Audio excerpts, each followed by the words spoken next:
एक ऐतिहासिक असा निर्णय दादांच्या नेतृत्वाखाली घेतल्याच्या नंतर पुणे शहरातल्या कार्यकर्त्यांचा सुद्धा एक मेळावा मधल्या कालावधीमध्ये याच ठिकाणी आपण संपन्न केला होता। पण आज पुन्हा येण्याचं प्रयोजन एवढ्यासाठीच होतं, त्यावेळेला आपण पक्ष स्थापन केला, राष्ट्रीय निवडणूक आयोगापुढे आपली एक भूमिका त्या ठिकाणी मांडलेली होती। लोकशाहीच्या माध्यमातून बहुजनांच्या हितासाठी बहुमताने घेतलेल्या निर्णयाच्या वरती निवडणूक आयोगाकडे आपण त्या कालावधीमध्ये दाद मागितली होती। प्रदीर्घ काळ ती सुनावणी झाली आणि त्या सुनावणीला मी, रुपालीताई असतील, सूरज चव्हाण असतील, समीर भुजबळ असतील, आम्ही सर्वजण त्यावेळेला निवडणूक आयोगाच्या कार्यालयामध्ये 3-3, 4-4 तास उपस्थित असायचो। प्रत्यक्षात तिथे घडलेलं असायचं वेगळंच, परंतु वर्तमानपत्रामध्ये प्रसार माध्यमांना माहिती देत असताना दादांना आणि पक्षाला किंवा आपल्या भूमिकेला कसं बदनाम करता येईल याचा सुद्धा जाणीवपूर्वक प्रयत्न त्या कालावधीमध्ये निश्चितपणे झाला। सर्वोच्च न्यायालयाच्या सुनावणीला सुद्धा आम्ही सगळेजण त्या ठिकाणी उपस्थित होतो। विधानसभा अध्यक्षांच्या समोर सुनावणी झाली त्यावेळेला सुद्धा माझी जवळपास 8 तास 122 प्रश्न मला विचारण्यात आले। त्याची माझी उलट तपासणी मुंबईतील सिनियर ॲडव्होकेटनी त्यांच्या वतीने त्या ठिकाणी घेतलेली होती। स्वाभाविकपणाने महाराष्ट्रातल्या जनतेचं, देशातल्या जनतेचं लक्ष लागलेलं होतं की कायदेशीरदृष्ट्या वैधानिकरित्या राष्ट्रवादी काँग्रेस पक्षाच्या वतीमध्ये नेमका काय निर्णय त्या ठिकाणी होईल। आम्ही वारंवार ही भूमिका सांगत होतो की आम्ही हा निर्णय घेत असताना कायद्याच्या कसोटी कदामध्ये कसा उतरेल, पक्षांतर अंतर्गत कायद्याच्या ज्या काय तरतुदी आहेत त्याच्या आम्हाला कशा लागू होणार नाहीत। राष्ट्रवादी काँग्रेस पक्ष 99 साली स्थापन झाला, पक्षाची जी काही घटना तयार झाली त्या घटनेच्या आधारित कशा पद्धतीने कामकाज झालेलं आहे या सारेचं मुद्देसूदरित्या कायदेशीर अतिशय परखडपणाने आम्ही विवेचन केल्याच्या नंतर आम्ही या संदर्भामध्ये नेहमीच एक आपली भावना व्यक्त करत होतो। परंतु अनेकांना त्या वेळेला असंच वाटायचं की अदृश्य शक्ती विरोधामध्येच निकाल देणार आहे। निकाल लागल्याच्या नंतर तशाच पैसा थैथाट करण्याचा सुद्धा प्रयत्न झाला।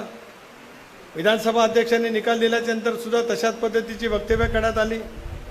अलीकडच्या कालावधीमध्ये विकृत मनोवृत्तीची काही माणसं ठाण्याच्या परिसरामध्ये राहतात। ठाण्याच्याच बाजूला मुलुंडच्याच परिसरामध्ये एक हॉस्पिटल आहे, ते कशासाठी प्रसिद्ध आहे आपल्याला माहिती आहे। मानसिक परिणाम झाल्याच्या नंतर विकृतीच्या माध्यमातून कसं माणूस बोलत जातो ते अनेकांनी आजवर त्या ठिकाणी अनुभवलेलं आहे। पण दादांसारख्या एका जोरकस महाराष्ट्राचं नेतृत्व गेली 40 वर्ष करणाऱ्या नेतृत्वाच्याबद्दल अत्यंत खालच्या पातळीवरती टीका करण्याची मोहीम त्या ठिकाणी सुरू झाली। सूरज, आज तुम्ही युवकांचं नेतृत्व उत्तम पद्धतीने करताय, तिथे सुद्धा नेतृत्व म्हणजे ग्रामपंचायतीच्या वार्डातनं निवडून येणारी माणसं सुद्धा खालच्या स्तरावरती वक्तृत्व करायला लागली। रुपालीताई, तुम्ही इकडं नेतृत्व करायला लागल्याच्यानंतर तिथे नेमलेल्या व्यक्तीसुद्धा अलीकडच्याच कालावधीमध्ये राजकारणामध्ये आलेले आहेत, त्यांना सुद्धा इतक्याच पद्धतीने बोलायची काही फिडिंग झालं की ते सुद्धा या सगळ्या बाबतीमध्ये शिष्टाचार सोडत त्यांची सुद्धा वक्तव्य झालेली आपल्याला त्या ठिकाणी पाहायला मिळाली। पण आपण संयम सोडला नाही, आपला वैचारिक दर्जा सोडला नाही। अलीकडच्या कालावधीमध्ये दीपक भाऊ, दत्ता भाऊ, तुम्ही सगळीजणी राजलक्ष्मीताई इथे आहेत, तुम्हाला सर्वांनाच माहिती आहे की अलीकडच्या कालावधीमध्ये वैचारिक शब्द खूप वेळा कानावरती येतो। चव्हाण साहेबांचा वारसा, वैचारिक सिद्धांत, असे सगळे काही शब्दप्रयोग जणू का आम्हाला माहितीच नाही 40 वर्षात असंच काहीतरी सांगण्याचा प्रयत्न महाराष्ट्रामध्ये कोणाला तरी एकालाच ते कळते अशा पद्धतीचा सांगण्याचा त्या ठिकाणी प्रयत्न होत आहे। मला असं वाटतं त्या बाबतीमध्ये 2 व्हिडिओ करत राजलक्ष्मीताई तुम्ही सुद्धा चपलकपणाने उत्तर दिलं। रुपालीताई, आपण सुद्धा अनेक वेळेला उत्तर देतात, आमची सायली सुद्धा देते, सूरज सुद्धा देते। आजच्या घटनेच्या बाबतीमध्ये सुद्धा सूरजने जे काही उत्तर दिलेलं आहे ते सुद्धा आपण सगळेजण पाहू शकतो आहोत। हे आपल्याला का करावं लागलं? मुद्द्यात सोडून हीन पातळीवरती येत, मला माहीत नाही की संमती आहे की नाही कोणाची, पण ती संमती आहे असं बोलण्याचा प्रयत्न करत ज्या वेळेला अशापैकी टीका केली जाते त्यावेळेला पक्ष संघटन मजबूत करण्याच्या प्रक्रियेला वेग देण्याची जबाबदारी आपल्या सर्वांच्यावरती आहे। आता निवडणूक आयोगाने शिक्कामोर्तब केलं आहे, आता दत्ताभाऊ हे आपलं आहे, हे आता कोणाच्या मालकीचं राहिलेलं नाही, हे आपलं आहे, चिन्हही आपलं आहे, पक्षही आपलाच आहे। कोणतरी म्हणतं की मागितलं असतं तर दिलं असतं, असं आज काहीतरी वक्तव्य कोणी केलं त्याचं उत्तर मी पत्रकार परिषदेमध्ये दिलं। दीपक भाऊ ऐकत होते, राजीनामा का झाला आणि राजीनामा झाल्याच्यानंतर कोणाच्या ताब्यात पक्ष द्यायचा होता हे आम्ही सगळ्यांनी एकमताने मान्य केलं होतं, एकमताने। बिलकुल दादांसहित कोणाच्या मनात कसलाही संदेह नव्हता। एवढंच बोलतो. याच्या पलीकडे बोलायला लागले तर त्याच्यातलं सगळं असेल ते मी बाहेर काढेन. का मी हे सांगतोय की कोणीतरी जाणीवपूर्वक जणू काय काहीतरी अवधारे दाखवतंय. अरे आम्हाला पक्ष मिळाला तर कोणाच्या मेहरबानीने नाही मिळाला. पक्षाच्या घटनेवरती आम्ही जी भूमिका घेतली त्याच्यावरती जनतेने आणि आमदारांनी शिक्कामोर्तब केलं म्हणून आम्हाला त्या बाबतीमध्ये ती न्याय त्या ठिकाणी मिळाला. पण काल सर्वोच्च न्यायालयामध्ये काय घडलं नेमकं? याचिका कुणी दाखल केली? मी आज पत्रकार मित्रांना स्पष्ट केलं, याचिका काय राजनाथ आहे आपण नव्हती दाखल केली. निवडणूक आयोगाच्या विरोधामध्ये याचिका दाखल झाली आणि त्याच्यात प्रे म्हणजे काय होतं, मागणी काय होती? निवडणूक आयोगाने दिलेला निकाल रद्द करावा, नाही तर निवडणूक आयोगाने दिलेल्या निकालाला स्थगिती द्यावी, असं त्याच्यामध्ये होतं. कालच्या सुनावणीमध्ये सर्वोच्च न्यायालयामध्ये याच्याबद्दलचं मागणी करण्याचं विचारलंच गेलं.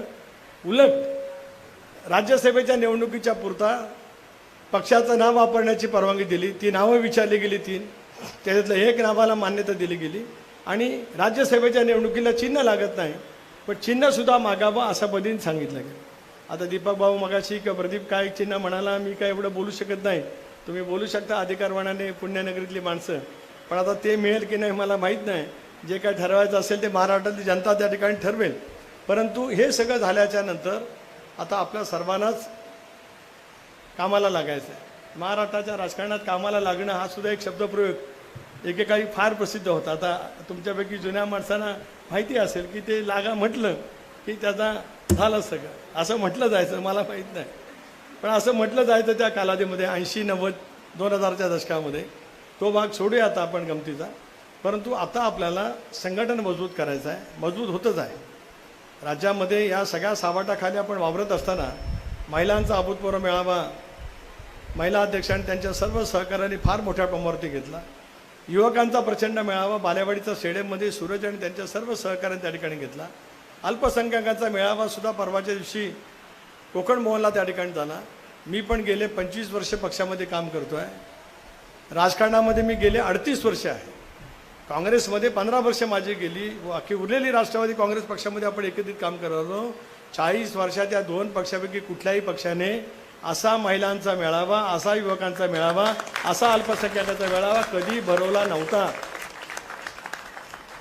तो भरवण्याचं धाडस आपण दाखवू शकलो कारण आपल्याला विश्वास होता की आम्ही एकदा हाक दिली आझाददादांच्या नेतृत्वाखाली लोकांचं पाठबळ आहे की नाही बघण्यासाठी. चांद्यापासून बांद्यापर्यंतच्या महिला असतील, युवक असतील, अल्पसंख्याक समाज असेल राज्यातल्या, त्या दिवशी तर मी सगळे जिल्ह्यांची नावं घेतली आणि भौगोलिक घेतली. असं नाही इकडचं तिकडं काढलं, तिकडचं इकडं काढलं, कोण अदृश्य शक्ती म्हणते इकडचं तिकडं नेलं, असलं काही नाही. असं भौगोलिक असं बोलत बोलत बोलत बोलत ते अगदी अमरावतीपर्यंत सगळे जिल्हे परफेक्ट त्या ठिकाणी सांगितले. याचं कारण आमचा आत्मा, आमचं मन महाराष्ट्राच्या राजकीय सामाजिक विचाराशी जोडलं गेलेलं आहे. चव्हाण साहेबांच्या विचाराशी जोडलं गेलेलं आहे. बहुजनांच्या हिताशी जोडलं गेलेलं आहे. धर्मनिरपेक्ष विचार, शाहू फुले आंबेडकरांची सामाजिक समता हे आमचं ध्येयवाद, आमची राजकीय विचारसरणी मनामध्ये ठेवत काम करणारे आम्ही सगळे कार्यकर्ते असल्यामुळेच राज्याच्या महायुतीच्या सरकारमध्ये सहभागी झाल्यावर अल्पसंख्याक समाजासाठी निर्णय घेण्याचं धाडस फक्त या महाराष्ट्रामध्ये कोण दाखवू शकलं त्याचं नाव आहे अजित पवार.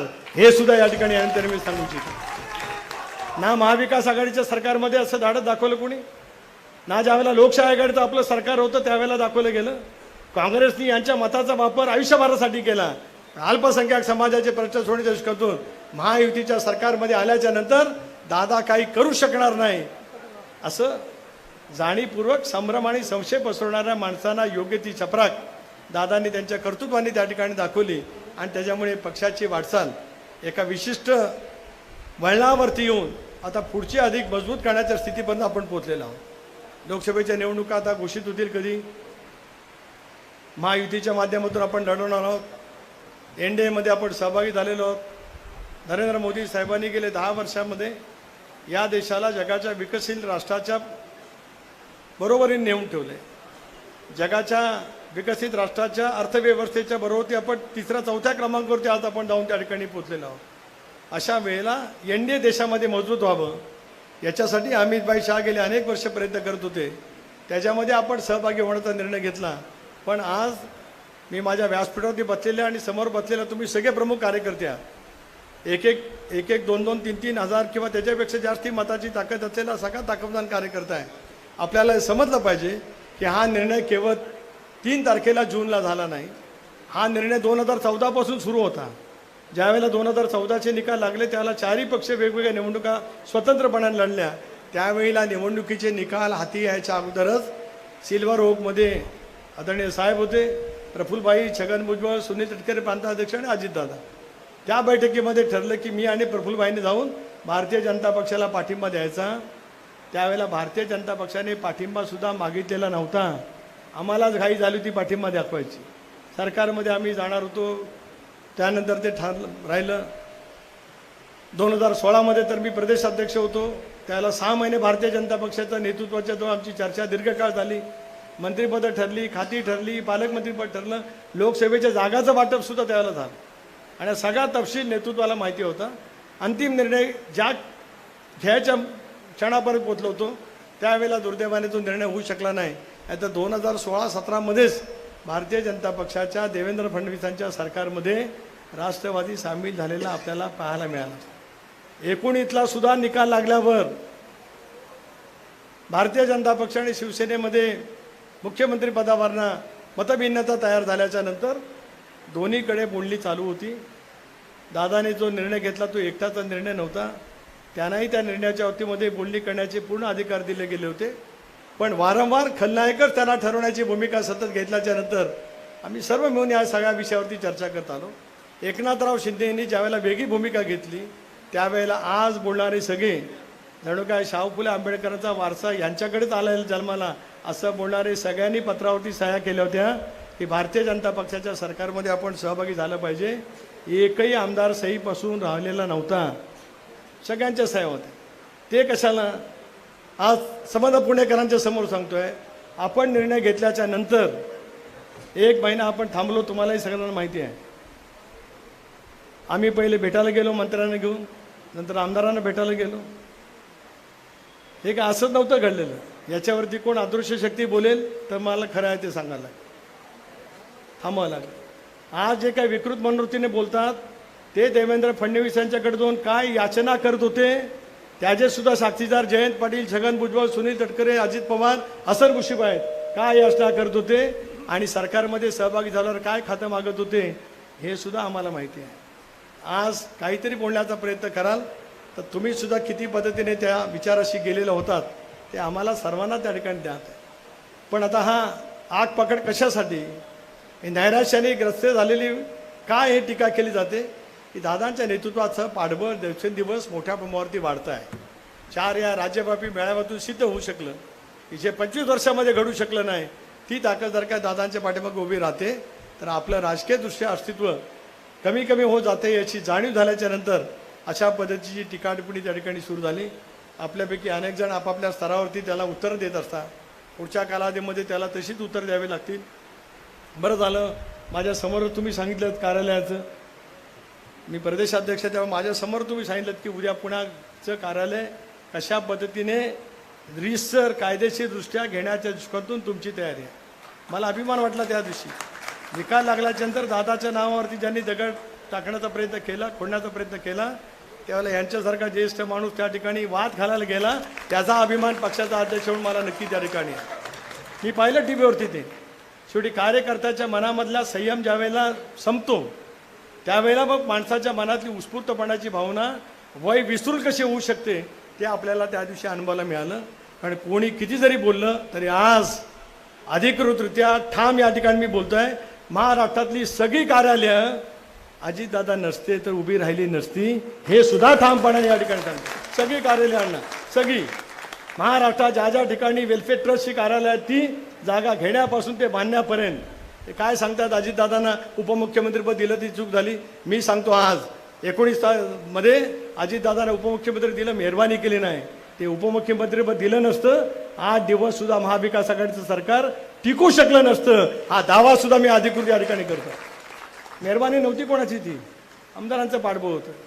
विरोधी पक्षनेता आमदारांनी ठरवलं, नाहीतर मग आता 53 पैकी 43 आमदारांनी ही भूमिका काय घेतली. 30 तारखेला आपण बसलो, 1, 2, 3 तारखेला भूमिका काय एका दिवसात तयार होत नाही. या सर्वांना माहिती आहे की अजितदादांचं योगदान पक्ष संघटनेमध्ये वाढीसाठी काय पद्धतीने राहिलं आहे. मी आजही पुन्हा सांगतोय 2099 ते 2004च्या मंत्रिमंडळामध्ये मी होतो. 2004ला महाराष्ट्रामध्ये सर्वाधिक जागा क्रमांक 1च्या जागा राष्ट्रवादी काँग्रेस पक्षाला मिळाल्या. त्याच्यात अजितदादांचा मेहनत त्यांचा सिंहाचा वाटा होता, म्हणून पुढची यशस्वीपणाची वाटचाल झाली. 2004ला जर का आम्ही मुख्यमंत्रीपद घेतलं असतं तर महाराष्ट्राचं राजकीय चित्र कितीतरी पद्धतीने बदललेलं आपल्याला पाहायला मिळू शकतं. का कशासाठी कुठल्या कारणाच्यासाठी काय घडलंय आज त्या बाबतीमध्ये बोलण्याची गरज नाही. पण टीका करताना प्रत्येकाने ते समजून उमजून करावं आणि त्याच्यामुळेच विचारावरती लढाई असं आपण म्हणतो तर विचारावरती लढावी. विनाकारण अट्टहासाने नैराश्य आल्याच्या नंतर राजकारणाच्या मर्यादेचं पलीकडे ज्यावेळेला वक्तव्य केली जातात त्याला आम्ही सुद्धा त्या पद्धतीने तितक्याच खालच्या स्तरावरती उतरणार नाही. पण वैचारिक मुकाबला करण्यासाठी आज राष्ट्रवादी काँग्रेस पक्ष पूर्णपणाने सज्ज झालेली आहे. एवढंच मला इशारा या निमित्ताने द्यायचा आहे. आज आढावा बैठकीच्या निमित्ताने आपण 8ही विधानसभा मतदारसंघाचा आढावा घेतला. काही ठिकाणी कमिट्या झाल्या, काही ठिकाणी व्हायच्या आहे, पण त्या पुढच्या 5-6 दिवसात संपल्या पाहिजे. बूथ कमिट्या बऱ्याच ठिकाणी झाल्यात, पण राहिलेल्या बूथ कमिट्यासुद्धा संपल्याच पाहिजे. विविध सेलच्या नियुक्त्या झाल्यात, त्यांची कमिटी एका विशिष्ट कालावधीमध्ये झालीच पाहिजे. मग ती पुणे शहर जिल्ह्याची असेल, 8 विधानसभा मतदारसंघाची असेल, या सगळ्यांच्या कमिट्या जर का वेळेवरती पूर्ण झाल्या तर संघटनेच्या कामाला गती त्या ठिकाणी मिळू शकते. एका मेसेजवरती जमण्याची ताकद, कारण मी 3 दिवसापूर्वी कार्यक्रम दिला, मगाशी आलो त्याला पूर्ण हॉल भरलेला होता. आता संख्या कमी असली तरी पक्षाची खरी ताकद इथे आहे आणि पुण्या शहरामध्ये पक्षाची ताकद आहेच.